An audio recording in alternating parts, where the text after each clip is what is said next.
Boom, white girl. Give me that unseasoned boom boom. So my roommate Abby, right? When you're with a white woman that doesn't want to fuck you, she's like the most racist bitch on the planet. Like, real talk. So anyway, this is why I know it wasn't for me. I come home one day, and she's sitting on the couch crying, right? She's sitting on the couch crying, and she has a gun on her lap, a Desert Eagle, next to her Chihuahua. They're both the same size. So I'm like, what's wrong? And then I found out that she's dealing with depression. She has bipolar disorder, and she's also suicidal. And I would never make fun of a person that's suffering from those things. However, I asked her, I said, were you at least, like, she was like, I'm glad you're here, Kenny. I'm glad you're here. I was going to shoot myself.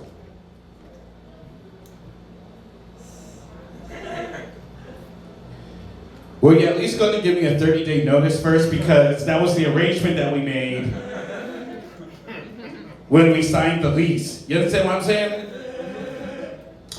That's not what I wanted to say. What I said was, Abby, I put my hand on her shoulder. I said, I'm so glad that you did not kill yourself. It's good that you decided to stay with us.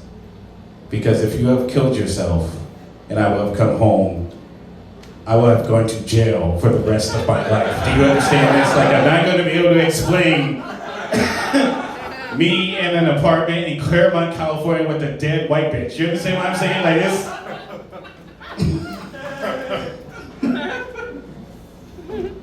I love doing that joke. You guys are cool, because I love doing that joke in like a diverse crowd, because it always splits the room. Like, on one half, you have all the white people and the niggas that love white bitches. And they go, oh my God, Keaton, how dare you make fun of that poor, sweet angel? And all the black women in the crowd go, nigga, you stayed for 30 days?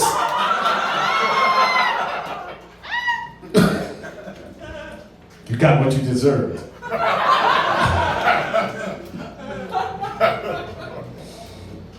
Diversity is cool. I mean, we're kind of diverse. I mean, we got all the people of color in the corner, that's kind of fucked up. But I mean, we got, diversity is cool. Like, it's cool to actually be in a place, because like, to be honest with you, Connecticut's blacker than what I thought it would be. And even like the black people here, I thought you would get a whole lot of me's from Connecticut. Nah, nigga, you got old gangsters here. It's interesting hanging out with old gangsters, because they be trying to give you advice, but they threaten you before they give you that advice. I was at an open mic, and there was this old guy on stage, and he was like, y'all better laugh at my shit, or I'm killing every one of you motherfuckers. First joke. So y'all niggas need to get life insurance. All right, next joke. Like, he wasn't even telling jokes, he was giving life advice.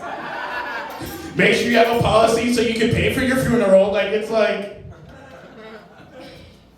But diversity is important. I travel around the country, I do a lot of comedy around the country, and not every place is diverse. A lot of places have good intentions, but they're not diverse. Like, I did the Northwest Black Comedy Festival in Portland, Oregon. Now, Oregon, the entire state, has 15,952 black people in the entire state. In 2020, they had 15,000, what did I say, 220, that's what I said? They had 17,010 in the entire state of Oregon in 2020. What happened? I have questions. So I get to Portland, the Northwest Black Comedy Festival in Portland, and there's three of us in the bitch, like the three of us at the show, me and two people in the audience. And the first thing that I noticed is that Oregon, Portland specifically, is one of those places that they really, really try hard to be progressive, right? But this is my problem. if you have more Black Lives Matter signs than Black lives in your town,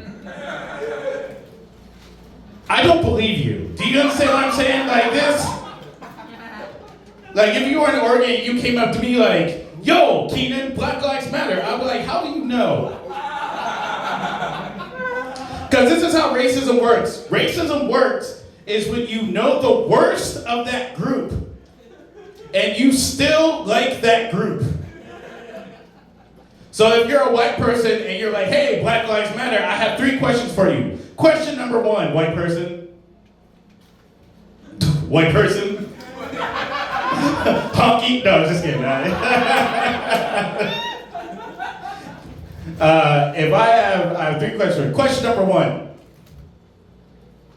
Have you ever been rear-ended at an intersection by a pimp in a 1974 Lincoln Continental? And this nigga had no insurance? No? Okay, question number 2. Have you ever been in an argument with a black auntie and she says, I said what I said, and you can't say shit else? And final question. Have you ever been trying to sleep at 2 a.m. in the morning and 50 Jamaicans are doing the Cupid shuffle in the apartment above you? You know, you're like, man, I gotta get up early tomorrow. You're like, what the fuck? If none of that shit has ever happened to you, it's Black Lives Matter in theory, not execution. You understand what I'm saying? People make me sick. So when I was hanging out with the 2 black people in Portland, I asked them where they were from. I said, where are you guys from? And they're like, yeah, we're from the northwest side of Portland, Oregon. This is what I found out. I found out a lot of people, especially black people, we use geographical locations to make the place that we're from sound more dangerous than it is. You know, because when you talk to people that are like from Chicago, they never say, you know, I'm from Chicago or I'm from Schaumburg. They're like, yo, I'm from the south side of Chicago. Know what I'm saying? And it's like, that's supposed to be scary, right? Or they'd be like, are you from like Hartford? I'm from like East Hartford, son, or West Hartford, son. It's like, oh, that sounds, I'm from north side of Bridgeport. You know, I'm from the Brook, you know. Everybody's always trying to be like, everyone's always trying to be like, where I'm from is the most dangerous part of that city. Because I guess that's interesting, right? Try to make it. You go from the port. I'm from the northwest side of Portland, Oregon, nigga. And I was like, over by the Nike factory? Like, what are we talking about? Like this? Everybody always does that shit. I have a friend in Los Angeles. She's from San Diego. And every time, because you know she has to overcompensate when she says she's from San Diego, she's like, yo, where are you from? I'm from the south side of San Diego. Clack, clack, clack, clack, clack, clack, clack, clack. And I'm like, over by SeaWorld? Like, is Shamu gangbanging now? Like, what? There could be a black dude from Butterscotch, Massachusetts. Like, yo, where you from? I'm from the south side of Butter, Massachusetts. Don't fuck with us.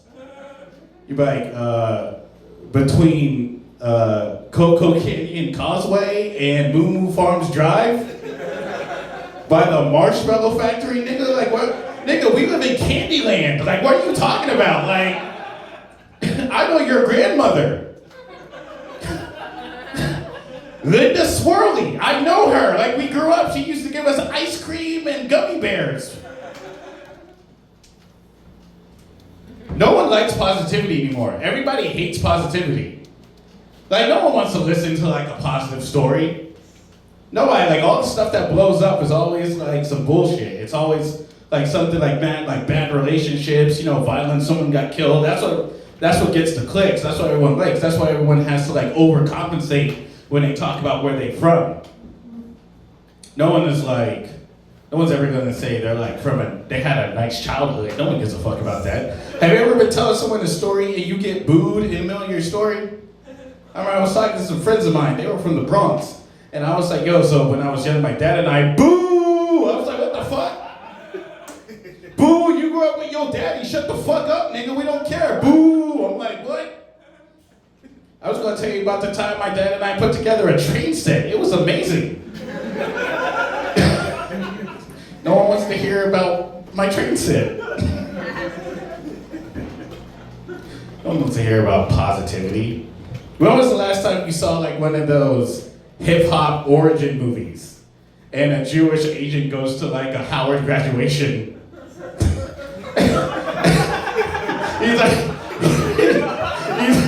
he's like sitting in the audience listening to the valedictorian like, oh, this is interesting.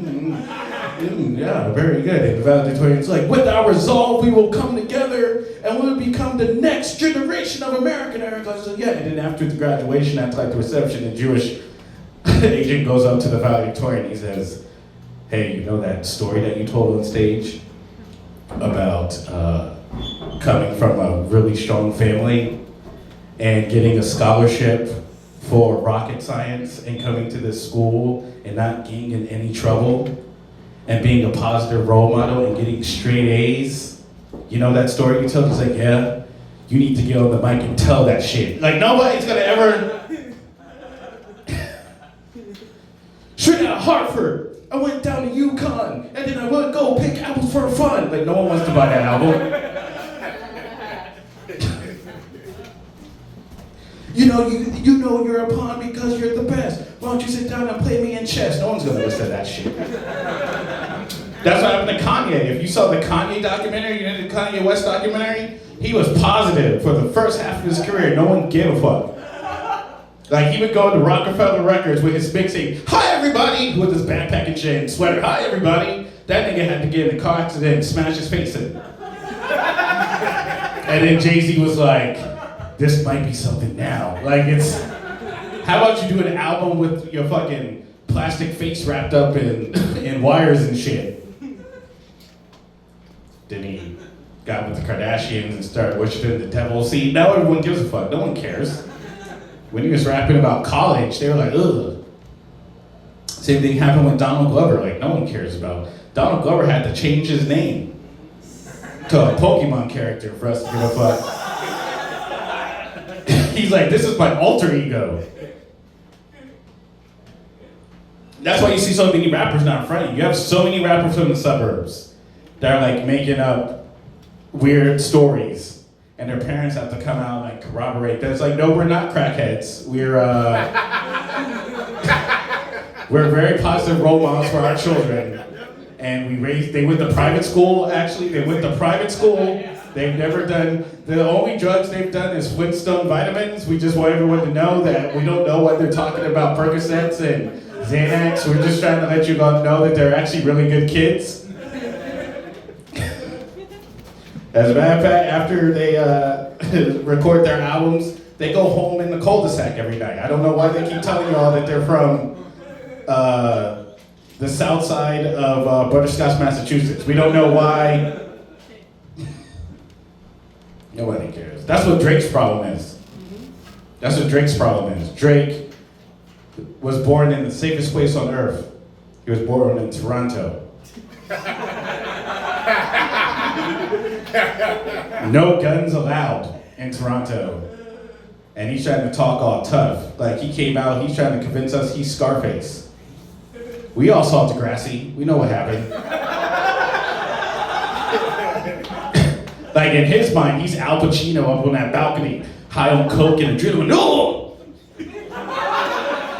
Then when he took the shotgun in the back of the, he went, and fell 100 feet into, that's what Drake thinks, that's what he thinks is how he goes out. We saw Drake get shot. We saw him get shot on Degrassi. He was coming down the hall from band practice, and then the shooter was like, hey, and he went, they got shot in the back in a sweater. And he didn't even like do like a, oh, like, you know, like when Tony Montana got shot, he was like, oh, and he fell down. Drake was like, oh, and he fell, and his leg was up and shit. Like, it was, and he survived. He was in a wheelchair, and he was trying to be positive. And then he was like, I gotta get some cornrows, a big ass beard, and take my dick out on camera so people know that I mean business. Drake is not allowed in Los Angeles for the next 15 years. That's like you could get fucked up in Los Angeles for 3 different, if you wear the wrong colors, if you look at someone the wrong way, and if you play Drake, if you play Rich Flex in your car. No one's fucking with Drake anymore. Did you guys keep up with the Kendrick? This is a very important question. This is like, who are you, which side are you on? We're gonna determine, are you guys Kendrick or Drake? Kendrick or Drake? Kendrick, you guys Kendrick or Drake? Kendrick, yeah, that's right answer. Fuck Drake. That was a tough time in Los Angeles because everyone really, the black community in Los Angeles really jumped on board with the Kendrick thing. I actually almost got killed during the Kendrick and Drake beef. Not because of the beef itself, but I was trying to crip walk in the intersection. And I almost got hit by a bus.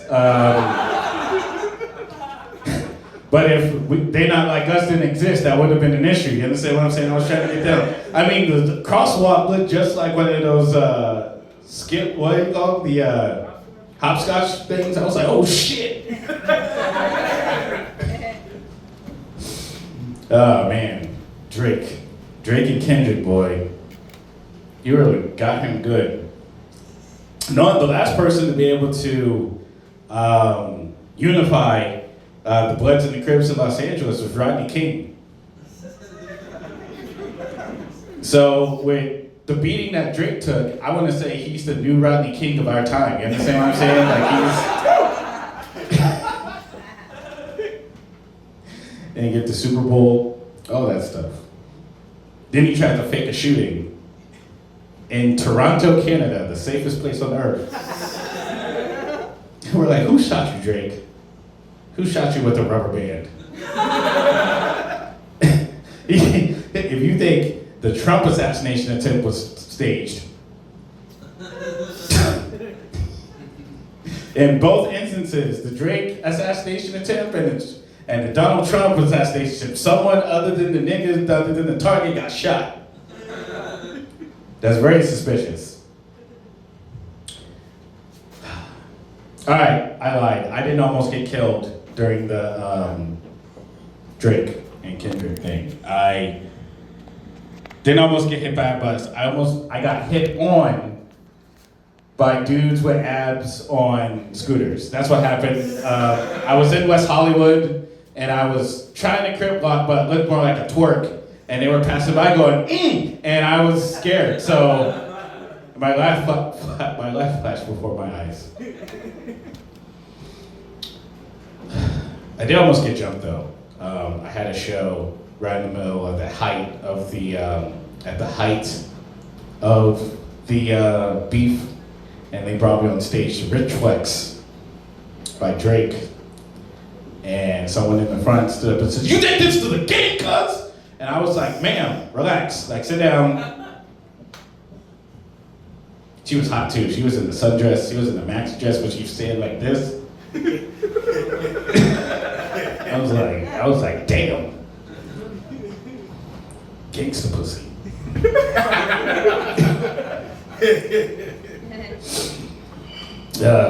Okay, I didn't come here to talk about any of that shit. I just was fucking around. I don't know. Aging's a bitch. I just turned 40 in July, and getting older is a hoe. It shows up when you don't want it to. It's always fucking you, and it costs you a lot of money. Just like a hoe. I hate aging. The one thing I hate about aging the most is that no one actually tells you that you're getting old. Nobody ever tells you that you're getting old. It just happens. You just feel it, right? I found out like in the most embarrassing way possible. I have a friend, he runs an organization in Los Angeles called the African American Wellness Walk. And it's mostly to focus on black men to get our health check because, you know, we don't go to the doctor.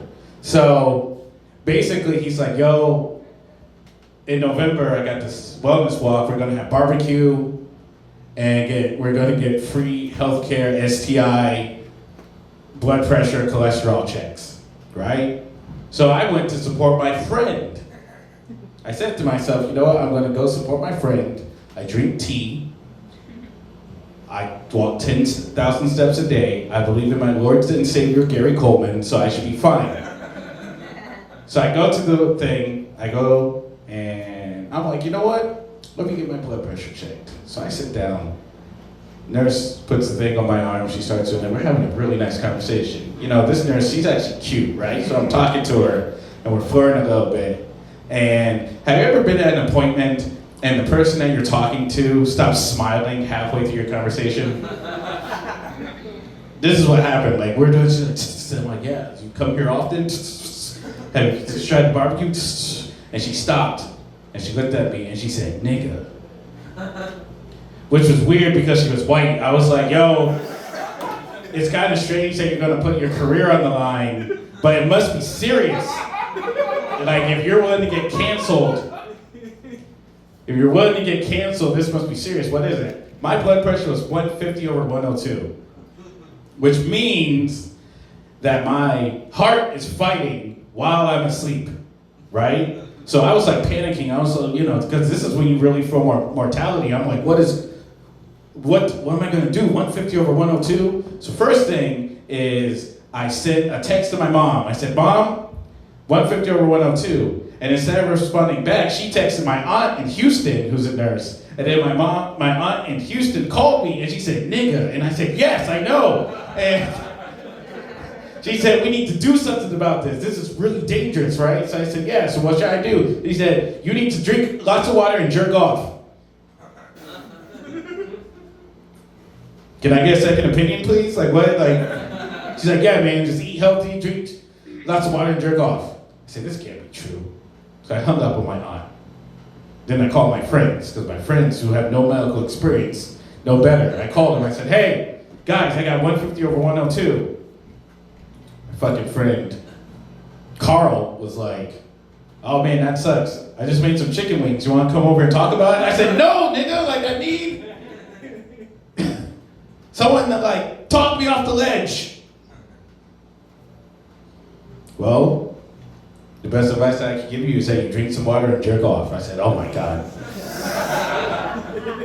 Then I called my female friends, my girlfriends, because I said, at least they're gonna have some type of empathy for me, right? So I called, I said, Kanisha, my blood pressure's 150 over 102. I got some dick coming over, so the best advice I could give you is to drink some water and jerk off. Click, and I'm like, what the fuck? So now my blood pressure is at 102 over 86, and it works. It's actually good. The water that I choose is I drink like bougie water now that comes in a glass bottle, and I jerk off 4 times a day. Yeah, thank you. It's nobody cares, bro. No one cares. No one cares because you gotta take care of that shit yourself, right? I don't know. Has anyone here been to the doctor lately? Yeah, you've been to the doctor? I don't know what your name is, but you've been to the doctor? Yeah. Recently? Did you just go just for like a physical? Yeah. Are you selling your parents' insurance? No. Yeah. Once I got my parents' insurance, I stopped giving a fuck. I was like, well, go with Gary Coleman. Like, that's what I said. Like, man, life really flashed before my eyes, bro. I really started thinking about everything. I was like, yo, I gotta change my diet, I gotta exercise, I gotta do all that stuff because I don't wanna like figure it, I wanna like wake up dead, you know what I mean? Like that's the most scariest thing. I was so scared. Everything, every little bit of hiccup, every little bit of everything, I was like, oh my God, I need to do something, I need to get checked. Call my aunt on the phone, yo, this happened to me, right? The worst thing that's happened to me right now, which I hate, is acid reflux. Have you guys, anyone here ever deal with acid reflux? Acid reflux is like the worst. Acid reflux is the worst. I hate acid reflux. The thing I hate the most about acid reflux is the embarrassment I think I will feel in heaven if I choke to death on the chalupa. You understand what I'm saying? Like I'm just imagining, because this is what I imagine. I imagine I'm going to be in my apartment for like a month. And then they're gonna be like, oh, Keenan hasn't paid rent for a month. Let's go take a shit out. And then they find me in my bed, just covered in fast food. And then they have to tape it off. They have to tape it off to make sure there's no foul play. Police line, police tape, all that stuff. Ice T rather, comes into the scene. He's like, what's the problem? What happened to the young brother? Was it some gangbangers? Was it some drugs? Was it a crazy ex? And the coroner's like, nah, he just had some Taco Bell after 8 p.m. and we found him like this. He put Diablo sauce on his soft tacos and that's what got him. That's really... He's like, no! I hate seeing all these young brothers being taken down by grease and cheese.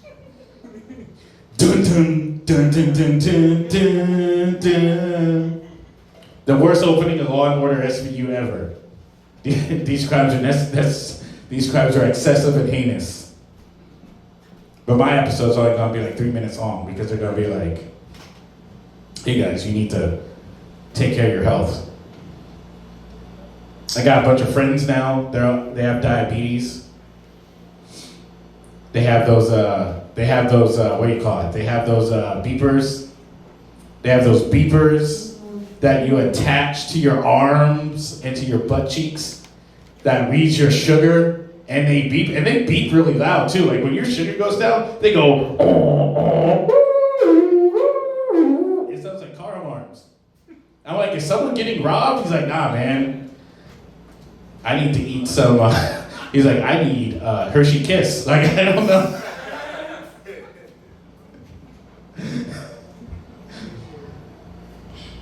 Can't believe it.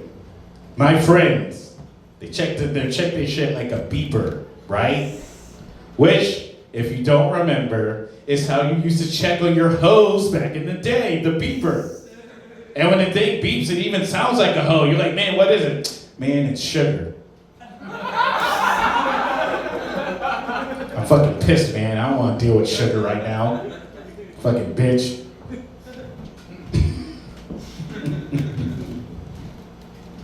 When Emily brought me up here, she like listed. It's funny when you're like trying to do. So I'm doing like this tour like by myself in a way. Like I don't have any promoters or anything, obviously, and I'm just like reaching out to different clubs, and I'm coming to run my little hour so I can do like a little special or something. I want to like record a special in the spring and then release it, and maybe I'll be a real comedian, right? So they always want to know, like all the clubs always want to know like a credit, right? Either you get like a lot of social media followers or you have to at least have a credit. So I finally got a credit and people mention it, they're like, oh, you seen him on Fox. None of you niggas saw me on Fox. Because I was on the show that no one watches. Pictionary. Have you guys seen this show? It's a game show. Have you ever played Pictionary? Okay, so Pictionary is a board game where you basically draw something and people have to guess what you've drawn. Like you have a card, you have a subject, you have a card with the subject, and then there's an object that's underneath that subject. And you draw that object and the person has to guess exactly what's on the card for you to be able to win. Now that sounds really boring, but they said, hey, let's make this into a game show and have Jerry O'Donnell from Kangaroo Jack host this shit. So I went on this talk show with a friend of mine. I'll tell you this, don't ever go on a game show with one of your friends or family. Because you're gonna find out that you have some dumb friends. You understand? Like that's, I go on this fucking game show with my friend Carl, and Carl always talks a lot of shit, and he always thinks he's smart. He's like, yeah, man, we're gonna win this. The prize was $5,000 and a cruise to Alaska on the Princess Cruise Line, or something. It's like the Prince, I don't know what it's called. It was like Arctic Princess or something. And I was like, shit, I could pay 3 months of rent with this, so yeah, let's do it, right? You have two celebrities on your team. The other team had the awesome Orlando Jones. If you don't know him, he was from Evolution. He was a 7-Up guy. He was an American Gods. He's black. And then we had the white nigga from Reno 911 that wore the booty shorts and the handlebar mustache. So we were already cooked. I was like, oh no, this is gonna be horrible. So it's me and fucking Carl and this nigga from Reno 911. And our category is fishing. And the object is life jacket. Life jacket is our object. So it's fishing, object, life, jacket. You have to say it exactly as is. Life jacket. So dude from Reno 911 is up and he's drawing, and immediately I hit my buzzer and I say life vest. And Jerry O'Connell goes, oh, I'm sorry, that's not quite accurate. It has to be very specific, and that is not specific enough. So then we're like, well, what is it? If it's not life vest, what is it? Then this is what my friend Carl does with his chest out. He goes, life coat floaty thing.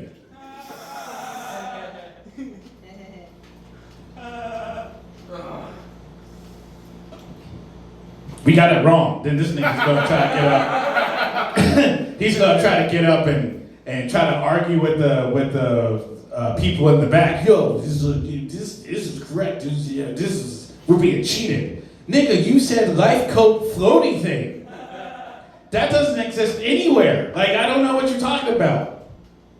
The reason you can't bring your friends, when they get something wrong like that, that means they can never argue with you again. Yo, man, let me pick the restaurant. You said life coat floaty thing. Oh, man, I don't think she's the girl for you. You said life coat floaty thing. Oh, man, want to talk about your blood pressure? Come over and have some wings with me. You said life coat floaty thing. I lost $5,000 and a cruise to Alaska. But I also won because Carl and I are not friends anymore. Fuck him. Oh, God. That's what happens when you get old, too. You start cutting the friends off. When people don't have use, you start cutting them off. You're like, I need you for a cruise and $5,000. You suck. And then you just cut them off, and that's it. That's how it happens.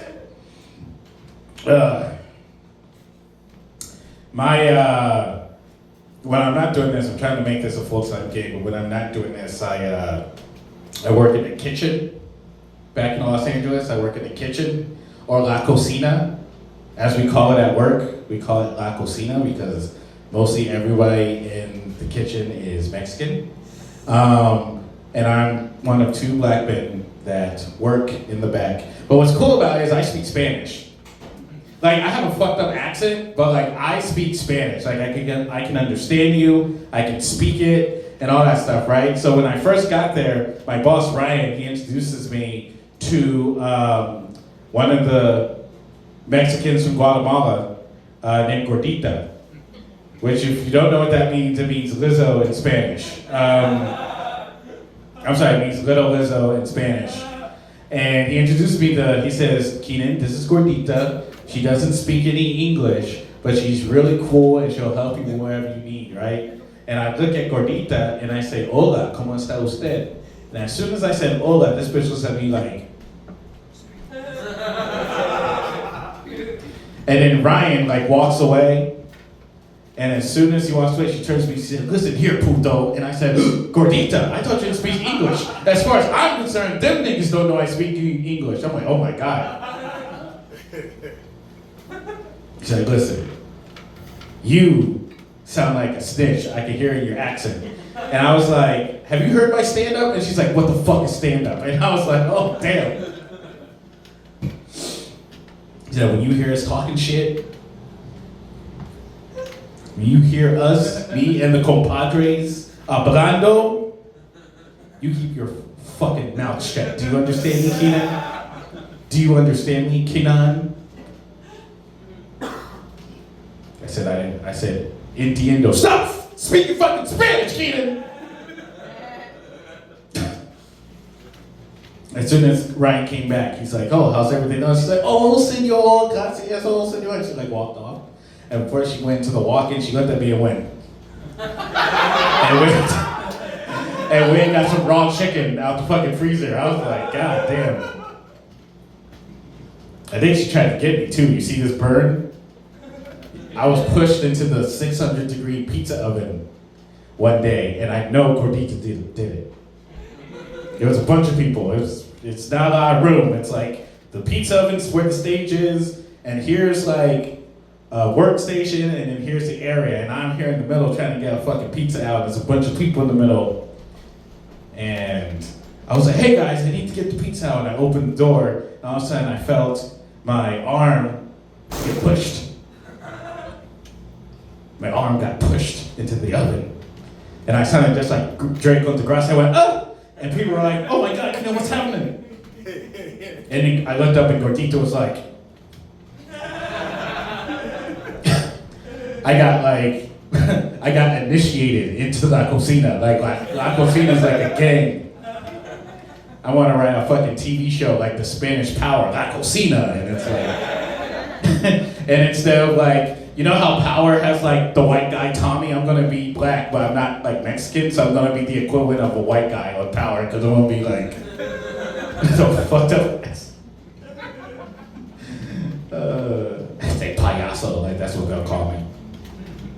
Work in the kitchen's interesting. You have a lot of characters that you work with in the kitchen, right? A lot of different people from different, like I said, you have Mexicans that work there, you have people that speak Spanish, you have felons that work there as well. So basically, I'm the only person that can vote that works in the kitchen right now. And it's cool because when you're like talking to like different people, or when you see different people where they come from, they all respond differently, and you have to get used to it, right?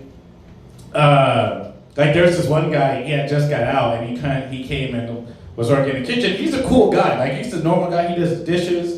And he talks, his name is Omar, and he's really cool, and we talk to him and stuff, but he doesn't know how to like communicate in the kitchen. Now when you work in the kitchen, you have to always communicate. When you're passing behind someone, you have to say you're behind them so they don't turn around and hit you, or you don't get stabbed or like something like that, and then you say, hey, I got something hot in my hand, you say hot, behind, and you keep going, right? This guy, he just puts his head down and just tries to walk behind people, right? And then he gets mad when they run into him. And one day after work, we were smoking and having a beer, and he was like, yeah, man, I'm gonna start walking around the kitchen with a knife so I can be like, behind. And I'm like, oh, so we walking around with knives now? Okay, nigga, like that's what I said. That's like how I responded to it. We're walking around with knives? Because when you have a knife, you're supposed to say, behind sharp knife. But he's just like, I'm behind you, motherfucker, like, blood everywhere. The health inspector's not gonna like this. Yeah, man. Oh, working in the kitchen. Omar, we call him Trollo Moon because he has a Sailor Moon tattoo like on his neck. So we're like, Trollo Moon, what's up? He's like, don't fucking call me that. Fortunately, I think you funny, Keenan, because I will fucking stab you. And I'm like, oh my God. Is this what prison is like? Working in the kitchen. It's a lot of shit that's going on. I had to prepare myself before I went to work in the kitchen. Sometimes I have to prepare myself every day. I don't know, do you guys, anyone here work in service, like kitchen specifically, or have worked in the kitchen before? Specifically a kitchen. Because kitchen, it gets hot, there's a lot of tension. So what I do before every shift, I watch Hell's Kitchen. Hell's Kitchen with Gordon Ramsay. Hell's Kitchen with Gordon Ramsay is actually pretty cool because it's not quite accurate, but at the same time it is, right? Because Gordon Ramsay is basically the only person that can talk to people any way they want, right? Now, especially now when we talk about the importance, you've heard the phrase, words have meaning, right? And you hear that line in comedy where it's like, you gotta be careful with the things you say. You gotta be careful with how you approach people. You can't say certain words and all that shit. But when it comes to food for rich niggas, you can say whatever the fuck you want to ensure that that price point on the menu matters. Right? There was a dude on one episode. He had Down syndrome. And it's a reality show, so I said, it makes sense. Because we need a hero. We need a hero in Hell's Kitchen. Could you imagine if this guy became the head chef of Lobster and Tails in Las Vegas? You understand what I'm saying? Could you imagine that? First episode, they're in the kitchen. And he gets overwhelmed. There's a lot going on. There's people going battling. He's like on stage. He's trying to get scalps together, and people are around him, and he's like getting overwhelmed. He's like, "Hey guys," I'm getting overwhelmed. Stop crowding me. I'm getting overwhelmed. And everyone's like, "Come on, Ernie, come on, you can do it, Ernie." He's like, "Hey, I'm getting overwhelmed. Stop. I'm getting overwhelmed." After the service, obviously he was the worst person during the service, obviously, right? They have an elimination round. So what happens is, the team, they vote 2 chefs to go up, and then Gordon Ramsay determines which one is going to be eliminated, right? So it's Ernie and another dude that comes up, right? And Gordon Ramsay basically says, "Ernie, step forward, please." And normally, like, Gordon Ramsay will be like, "You know what? You're not ready, but you have a bright future. Thank you for coming." And they shake hands, right? Gordon Ramsay got in this dude's face and said, "Get the fuck out of my kitchen, Quasimodo."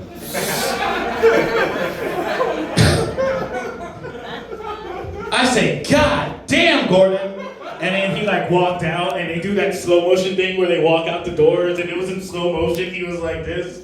And he was like, "Yeah, Gordon Ramsay didn't give me a chance, so I'm gonna burn this restaurant down." Like, that's what he said. And I felt bad because at first I was like, "Damn, Gordon Ramsay, how could you say that?"